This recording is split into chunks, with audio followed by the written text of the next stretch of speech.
Hello and welcome to Newsmax TV. I'm at Restoration Weekend with former Pennsylvania Senator Rick Santorum. Senator, welcome to Newsmax Thanks, TV. Paul. Good to be back on Newsmax. Well, Palestinian militants barraged Israel with more than 200 rockets on Thursday, and Israeli TV stations are reporting that an Israeli ground invasion of Gaza is expected Friday.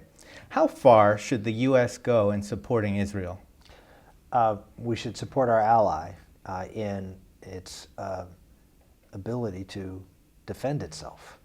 Israel is defending itself against repeated attacks. You mentioned 200 rockets. There have been over 850 rockets fired this year. I mean, imagine if Mexico were lobbing rockets into El Paso and into Tucson, and I mean, we would be outraged. We would immediately tell them to either stop, or we're going to go in there and clear out those areas that are, quote, beyond the government's control, and we'll do it for them. And that's exactly what's going on here in Israel. The Palestinians, Hamas in Gaza and in the West Bank, they're very, very clear that they do not believe Israel's right to exist. They have never recognized their right to exist in reality, and they are doing everything they can to create tensions, knowing that the vast majority of the world is going to support the Palestinian cause, as they do in the United Nations. And now testing whether this president, because America in many cases has been alone in supporting Israel, testing whether this president, now post-election, is willing to stand for Israel. I'm hopeful that the president will pass that test, but certainly if you look at his record over the past 4 years, he has been the weakest friend to Israel that Israel has ever had in the White House since its inception. Let's talk about the presidential election. You argued throughout the bitter GOP primary battle that you were the only person with the conservative credentials to be able to go after President Obama in the election, and you were particularly critical of Mitt Romney. Do you believe that Romney's lack of conservative credentials cost the GOP the election? I would say, first off, that Mitt Romney ran a good race for him. As a candidate, you come in with certain pluses and certain minuses. And I think, given who Mitt Romney is, they ran about as good a campaign as you could. I think that, as it turned out, that there were some things that the minuses that Mitt Romney brought to the table turned out to be pretty major in this election. And I think it's on a couple of factors. Number one, if you look back at the 2010 election, and everybody thought this election would be more like 2010 than 2008. Well, it turned out it was a little bit more like 2008 than 2010. Well, why is that the case? What happened in 2010 that caused Republican turnout to be higher than Democratic turnout? Well, there were really three issues that if you go back and think about it. It was Obamacare, it was the Wall Street bailouts, cap and trade. These were big issues about big government and about pervasive government control of our lives. And that's what motivated our folks, because we were talking about big things. We were talking about America at a crossroads, America transitioning into a European-style social democracy, socialistic democracy, away from its founding principles of God-given rights, not government-given rights. And that's why 2010 was such a successful election, because we had that very stark difference on these very big issues that fed into a broader narrative about the direction of America overall. Well, that's not what Governor Romney ran this campaign on. And in fact, he stayed away from all those issues. And I think to the detriment of making this race, instead of about big things, he allowed President Obama to make it about little things. And, contraception and, the DREAM Act and things that were all targeted toward different voter groups, instead of the overall narrative, which would motivate all Americans to see this in a very different light. And then, you had Governor Romney, who sort of was attacked early on in the campaign for being the 1% and his Bain Capital connections. And it was unfortunate. He just didn't have the resources to respond. But I think that set the narrative of the race. Again, in a race where President Obama was going to make this us versus them, divide America. This was a race about divide and conquer for President Obama. He had his voter groups, he was going to maximize their turnout, and he needed a foil. And Mitt Romney created, unfortunately, a convenient foil as a Bain Capital, young man who grew up with privilege and was able to cast him in that light. So it just turned out that as good a campaign as I think they ran, given the focus of the campaign, which was purely on the economy, not on this broader vision, not on national security, everything focused back on the economy. And in the end, Barack Obama connected with people on those issues about caring for them, and you saw this in the numbers, more than Mitt Romney did, and didn't win. Now, some of the exit poll data from the election doesn't seem to show a lot of support for social issues. For example, 60% of voters said abortion should be legal in all or most cases. Now, do you think the abortion issue helps the Republican Party? Absolutely does, as does the marriage issue. In every state that the marriage issue was on the ballot, it exceeded Mitt Romney's vote totals by 10 to 12 points. I mean, if Mitt Romney had done as well as on that issue as we'd have, he'd have been competitive in Maryland, he'd been competitive in Washington State and Maine, some of the bluest states in the country. This was a very, very competitive vote. So the idea that in swing states that these issues hurt us just isn't true. In fact, one of the reasons that Mitt Romney did as well as he did in Minnesota, and it did surprisingly well, is because it was on the ballot.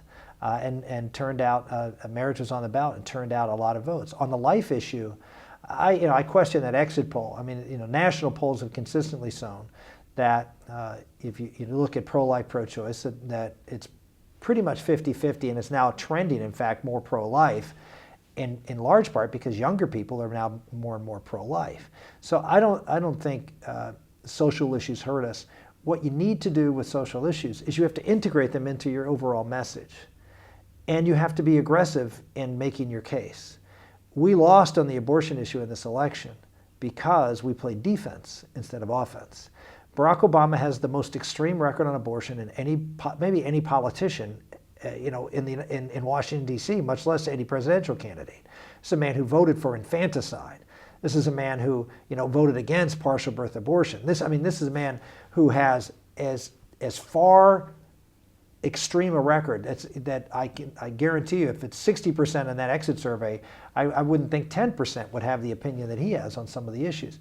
We never made it an issue. We never talked about it. We never put him on the defensive. We sat back because we didn't want to talk about it and played defense when he attacked. You're not going to win elections if you're debating their points, not yours. And that was the problem there. Now, Franklin Graham told Newsmax that America is in a deep economic quagmire because we've turned our backs on God. Do you agree with that? Oh, I think that that faith is an integral part of the American experiment, and that I think we like to say in America, God bless America, and then when you ask your question, well, if we're doing things that are not consonant with what God wants, is God going to bless America? And we just don't think about that. We sort of say it as almost like, yeah, hey, how you doing? Not really expecting an answer, but we just say it. Well, do we mean it? Do we really want God to bless America? Do we believe in God? Do we believe God is alive in the lives of all of us and collectively as a country? I do. I believe that. And I don't know whether I can't speak for whether God is condemning us or not. That is above my pay grade. But what I can say is that this country was founded on the concept of God-given rights, founded on the concept of, in the Declaration of Independence, of life, liberty, and the pursuit of happiness. Happiness, as defined by our founders, was to do what truly makes you happy. And what truly makes you happy is doing what you ought to do, is doing what is right, what is God wants you to do. That's what our founders talked about when they talked about happiness. It wasn't, joy, makes me, let's do something fun. It was what truly makes you happy is doing what is right for you to do. Because in the end, that really does make you happy. And so you have America, which was set up by our founders as this moral enterprise with God-given rights to do what is God's will in our life. And when we don't do that, then America suffers. When we look to the government to be the provider of rights and the provider of morality, in the sense that they can take what is true and say, no, life, we know what life is. And we say, you may consider that life, but it's not a person, and therefore we're gonna rationalize because it's inconvenient, because we the powerful, as opposed to the least powerful person in America, the person in the womb, we the powerful can make a judgment that this person doesn't count. Even though they're alive, even though they're metabolized, genetically human, we're going to say they don't count. Because why? Because we have the power over this powerless person in the womb. And are there consequences to that? In my opinion, yes, there are consequences to that. When we do things that are clearly wrong and clearly degrading of the human condition, society suffers.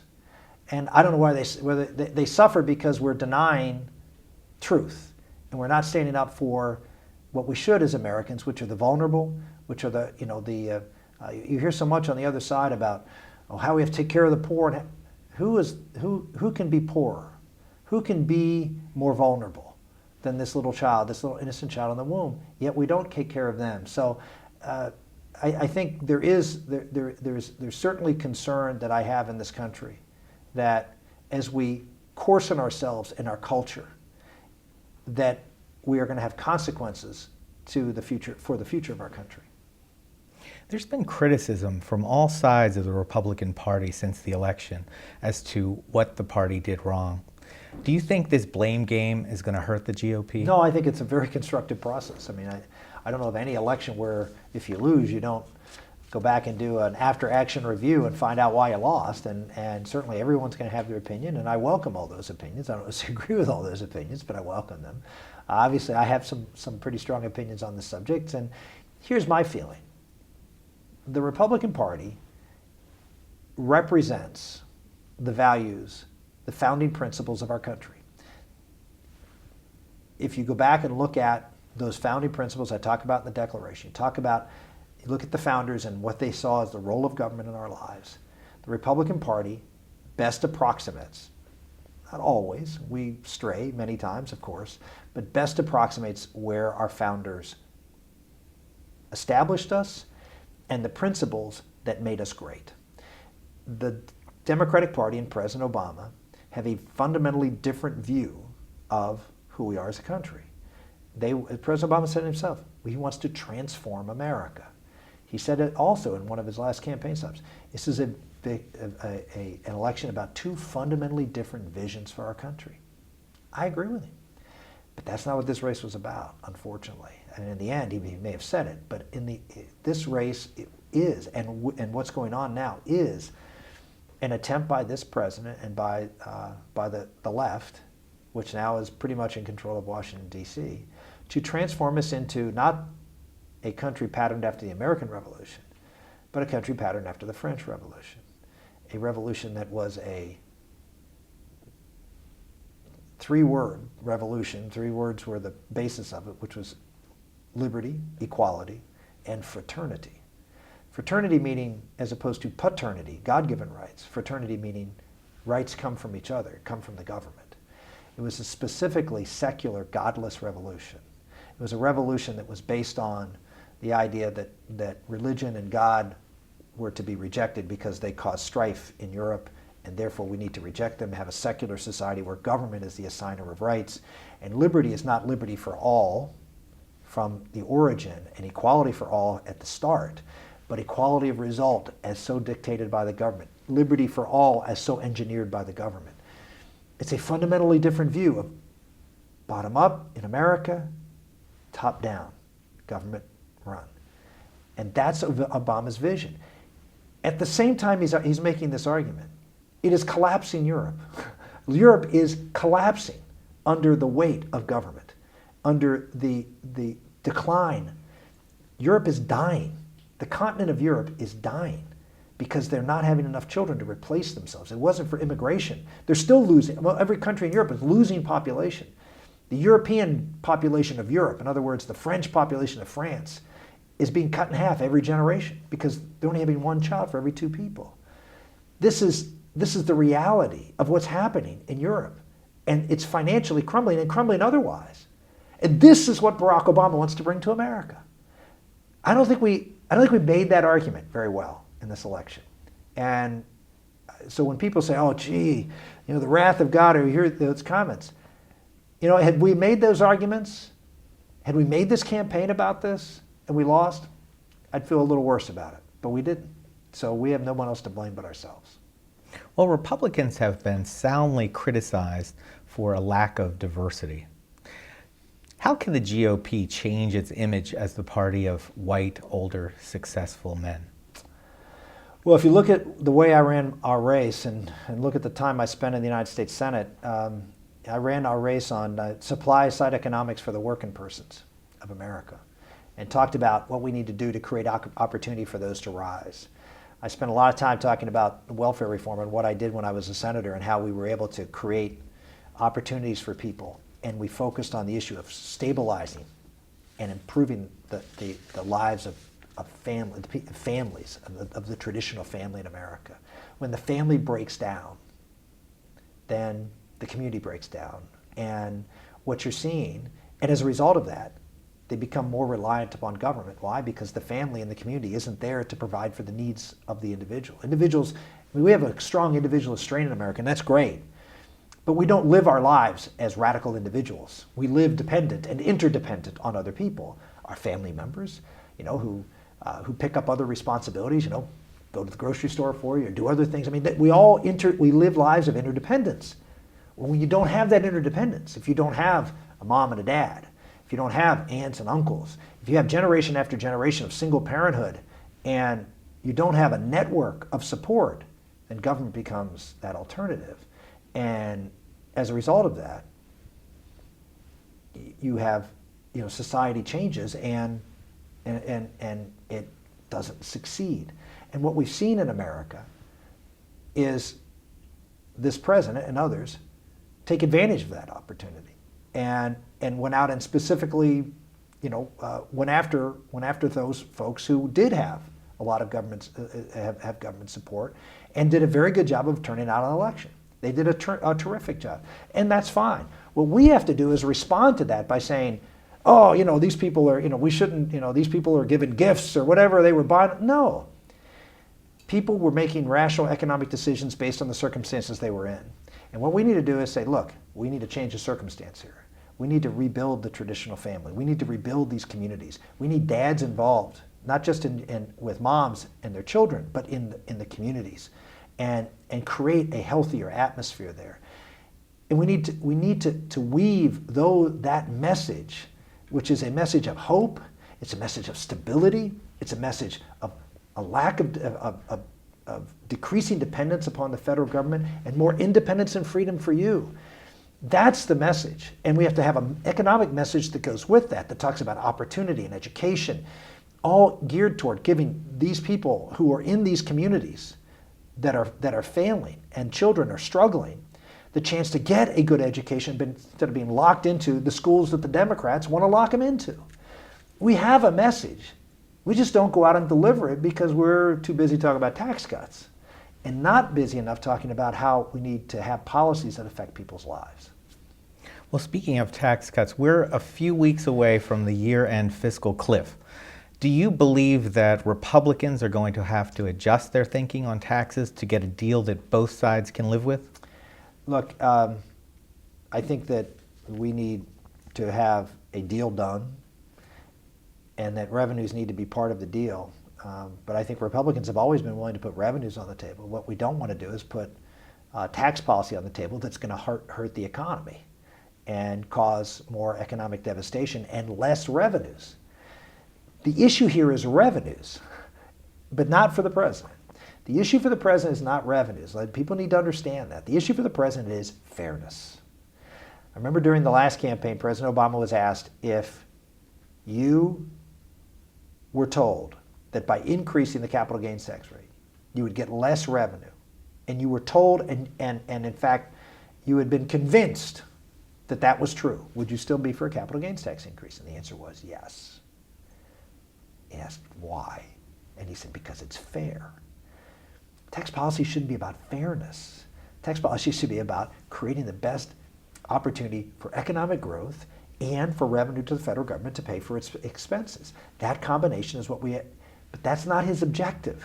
His objective is to go out and say that we as government are being fair, that these wealthy people who he has universally condemned are not paying their fair share and they need to pay more, and if it hurts the economy, if it gets less revenue, you should feel better because they're paying high rates. That is not something Republicans should just go along with. We should make the case. Last question. You dropped out of the 2012 race citing health concerns over your young daughter. First of all, how is Bella doing now, and what would it take for you to make another run in 2016? Well, thank you for asking about Bella. I have to tell you, it's one of the great blessings that came from this campaign. In fact, just in the hallway before I came over here, ran into someone, didn't know, and they recognized me, and it's always the first question I get now, which is, how's Bella, or how's your daughter? At airports and cab drivers, and it's just amazing. What a blessing that Bella has been, and it's opened up the eyes, I think, hopefully, of a lot of people about the dignity of all human life, and how important family is, and standing up for something that I think Karen, who really is the one standing up because she's the caregiver, as I work as hard as I do. It's been an amazing blessing to me to know that America has a huge heart, and people get down and the things are terrible. America and the American people are still awesome, and what they need is good leadership in Washington D.C. that understands how awesome they are, and trusts them, and we just haven't had that in a long time, and so Bella's great. She has not been in the hospital since that horrible weekend that she had to go in, and she is. We appreciate all the prayers. I know people always tell me they're praying for her, so keep it up. She's a miracle every day. We know that. We cherish every day with her, and we feel very, very good that hopefully she'll continue to do well. And as far as what plans are. My plan is right now is to stay fully engaged. We have an organization called Patriot Voices, which we started. Karen and I decided after we got out of the race that we weren't going to go away because we did believe this was the most important race in our lifetime. And so we set up this organization called Patriot Voices, and we have I think 300,000 folks that are on our mailing list, and and that's growing every day. And we want to expand that organization to be the voice for all of the conservative issues: national security, moral, cultural, economic, as we talked about here in this interview, and because we understand how they interrelate to each other, and that there has to be someone who's willing to go out there and make sure that your voice is being heard. And so our motto is your voice multiplied by 1,000,000. And so we're going to try to give that voice and have as many people behind us to do it, and stay very, very active in the political process. Senator, thank you so much for joining us on Newsmax TV. Thank you, Paul. It was great to be with you.